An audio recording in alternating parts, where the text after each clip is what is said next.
ఇంత మేకప్ కొట్టేసి లిప్స్టిక్లు వేసేసి అయ్యేసేసి నేను బాగున్నానా అంటే ఎవరైనా బాగానే ఉంటారు. నిన్నెవరు బాగోవాలనాలి? ఎవరు బాగోవాలనాలి నిన్ను?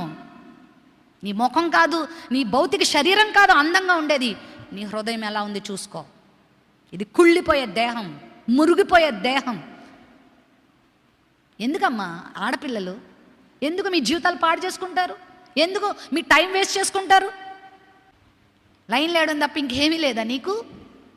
రేపు నీకు చెప్పే ఇలాంటి పనులు చేసావంటే దేని మీద దృష్టి పెట్టాలో పెట్టో, చదువు మీద దృష్టి పెట్టు. జీవితం మగపిల్లలు చక్కగా ఒక మంచి స్థానానికి వచ్చే విధంగా జీవించండి, ఒక మంచి ఉద్యోగాలు సాధించండి, ఒక చక్కని ఫినాన్షియల్ ఫ్రీడమ్ తెచ్చుకోండి. 28 సంవత్సరాలు వచ్చేదాకా 27-28 సంవత్సరాలు వచ్చేదాకా మీ పెళ్ళిళ్ళ గురించి మీరు ఆలోచించాల్సిన అవసరం లేదు. 25 years వచ్చేదాకా నా పార్ట్నర్ ఎవరు, నాకు ఎవరైతే